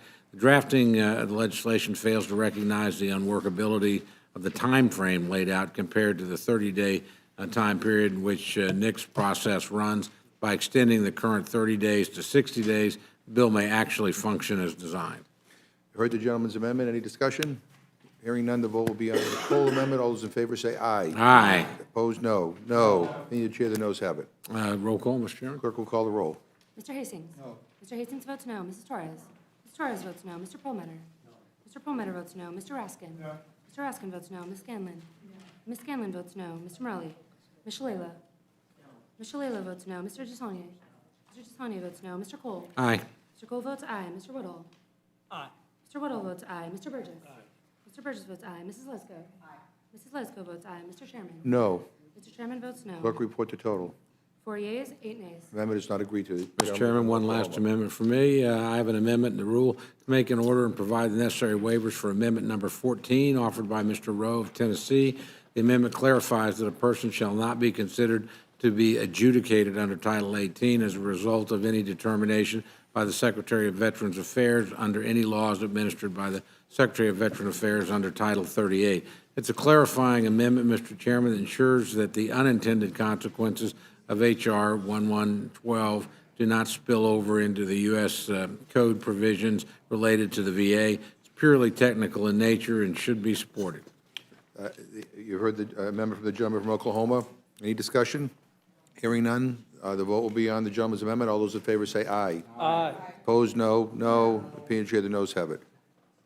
Clerk will call the roll. Mr. Hastings? No. Mr. Hastings votes no. Mrs. Torres? Mrs. Torres votes no. Mr. Perlmutter? Mr. Perlmutter votes no. Mr. Raskin? No. Mr. Raskin votes no. Ms. Scanlon? Ms. Scanlon votes no. Mr. Morelli? Ms. Shalala? Ms. Shalala votes no. Mr. Desaulnier? Mr. Desaulnier votes no. Mr. Cole? Aye. Mr. Cole votes aye. Mr. Woodall? Aye. Mr. Woodall votes aye. Mr. Burgess? Mr. Burgess votes aye. Mrs. Lesko? Aye. Mrs. Lesko votes aye. Mr. Chairman? No. Mr. Chairman votes Clerk will no. report the total. 4 yeas, 8 nays. Amendment is not agreed to. Any other amendments? Mr. Chairman? Woodall. I have two amendments. Thinking about the success in Massachusetts, Mr. Palmer has an amendment number 16. I move that we make that in order. It recognizes that state laws and regulations are already active in this area and that nothing in this bill is intended to override those states that have already been successful. Well, not everybody's Massachusetts, but Well, we all aspire to be in that way. I want to recognize that. So I move we make amendment number 16 in order to respect those states that have been successful in this area. I think this amendment would probably gut the bill, but in any event, you heard the gentleman's amendment. Any discussion? Hearing none, the vote will be on the Woodall amendment. All those in favor say aye. Aye. Opposed, no. No. Opinion of the chair, the noes have it. Mr. Chairman, I have a roll call vote. Clerk will call the roll. Mr. Hastings? No. Mr. Hastings votes no. Mrs. Torres? Mrs. Torres votes no. Mr. Perlmutter? Mr. Perlmutter votes no. Mr. Raskin? Mr. Raskin votes no. Ms. Scanlon? Ms. Scanlon votes no. Mr. Morelli? Ms. Shalala? Ms. Shalala votes no. Mr. Desaulnier? Mr. Desaulnier votes no. Mr. Cole? Mr. Cole votes aye. Mr. Woodall? Aye. Mr. Woodall votes aye. Mr. Burgess? Aye. Mr. Burgess votes aye. Mrs. Lesko? Mrs. Lesko votes aye. Mr. Chairman? No.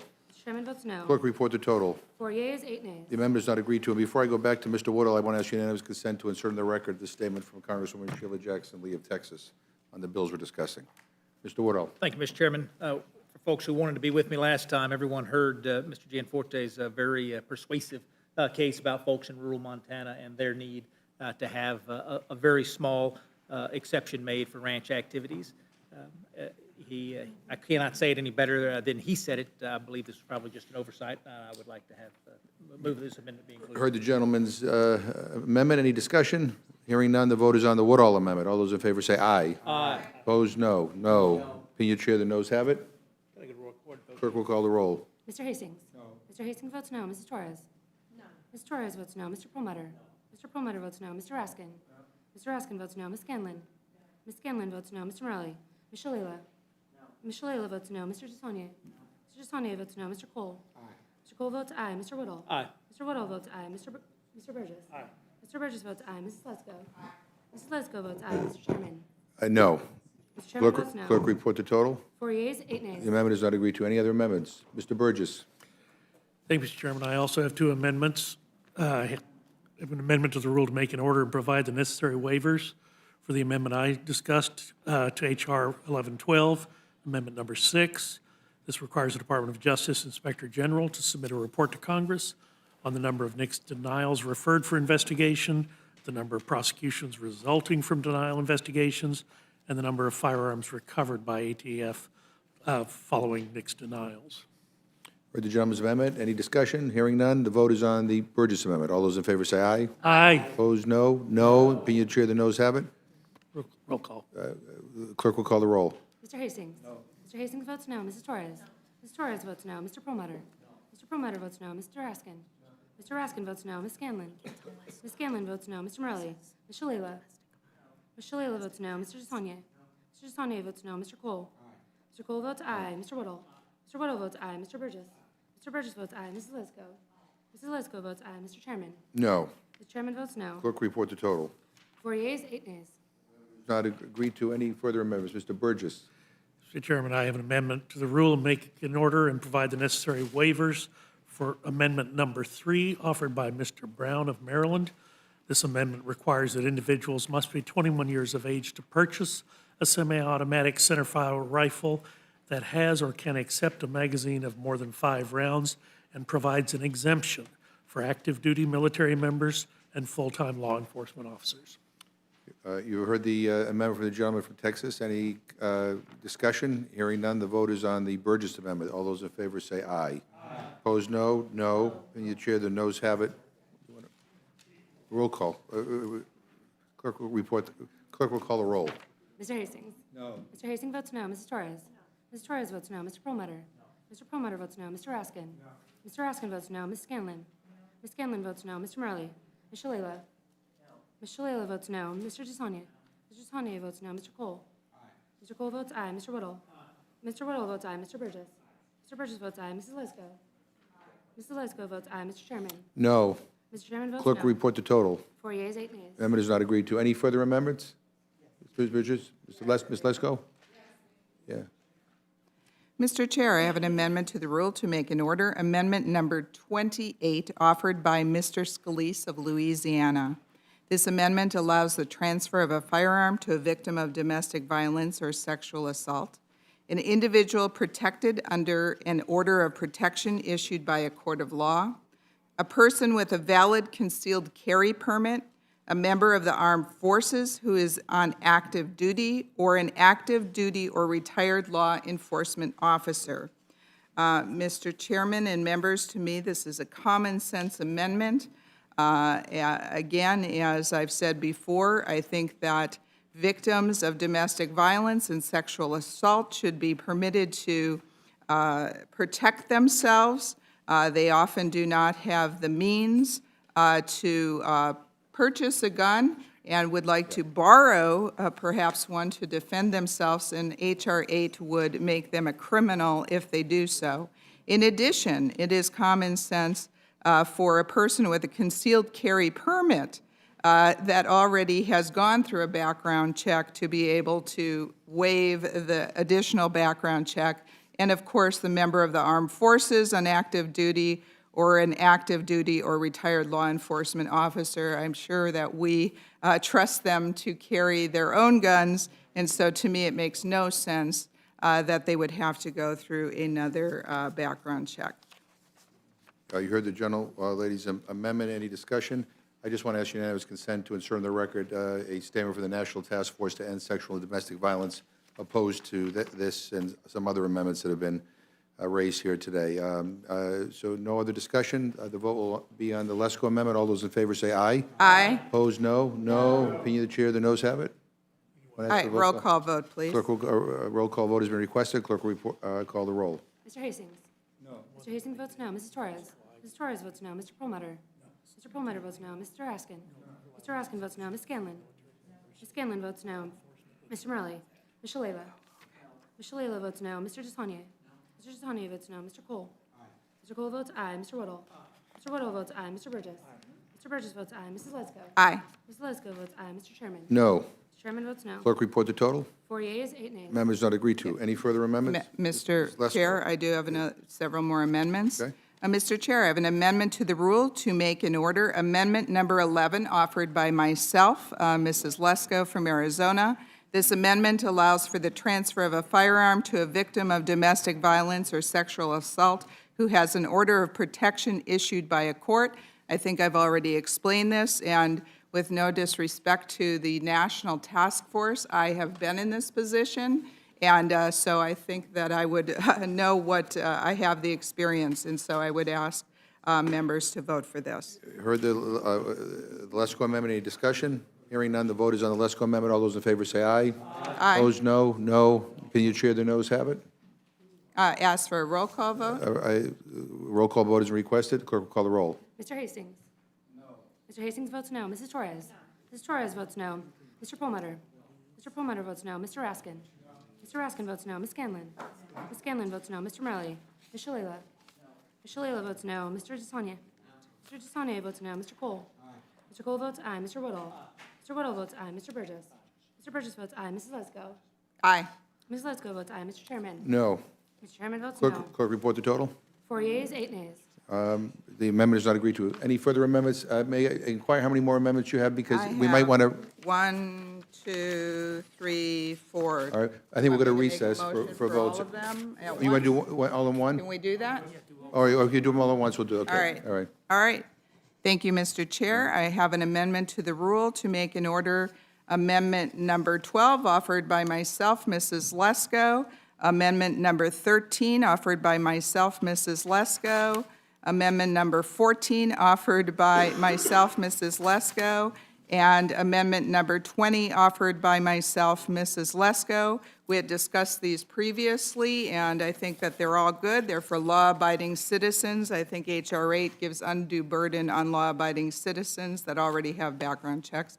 With that, I request members to vote aye. You heard the gentlelady's amendment. All those in favor say aye. Aye. Opposed, no. No. Being chair, the noes have it. Want a roll call? Clerk, we call the roll. Mr. Hastings? Mrs. Torres? Mrs. Torres votes no. Mr. Perlmutter? Mr. Perlmutter votes no. Mr. Raskin? Mr. Raskin votes no. Ms. Scanlon? Ms. Scanlon votes no. Mr. Murley? Ms. Shalala? Ms. Shalala votes no. Mr. Desaulnier? Mr. Desaulnier votes no. Mr. Cole? Mr. Cole votes aye. Mr. Whittle? Mr. Whittle votes aye. Mr. Burgess? Mr. Burgess votes aye. Mrs. Lesko? Mrs. Lesko votes aye. Mr. Chairman? No. Mr. Chairman votes no. Clerk will call, report the total. 4 yeas, 7 nays. The amendment is not agreed to. Are there any other amendments or discussion? Hearing none, the question is now on the motion offered by the gentleman from Maryland. All those in favor will say aye, aye. All those opposed say no. In the opinion of the chair, the ayes have it, and the motion is agreed to. The clerk will call the roll. Mr. Hastings? Mrs. Torres? Mrs. Torres votes aye. Mr. Perlmutter? Mr. Perlmutter votes aye. Mr. Raskin? Mr. Raskin votes aye. Mrs. Scanlon? Ms. Scanlon votes aye. Mr. Murley? Ms. Shalala? Ms. Shalala votes aye. Mr. Desaulnier? Mr. Desaulnier votes aye. Mr. Cole? Mr. Cole votes no. Mr. Whittle? Mr. Whittle votes no. Mr. Burgess? Mr. Burgess votes no. Mrs. Lesko? Mrs. Lesko votes no. Mr. Chairman? Aye. Mr. Chairman votes aye. And how was Mr. Hastings recorded? He is not recorded. Mr. Hastings votes aye. All right, the clerk will report the total. 8 yeas, 4 nays. The ayes have it, the motion is agreed to. Accordingly, Mr. Raskin will manage this for the majority.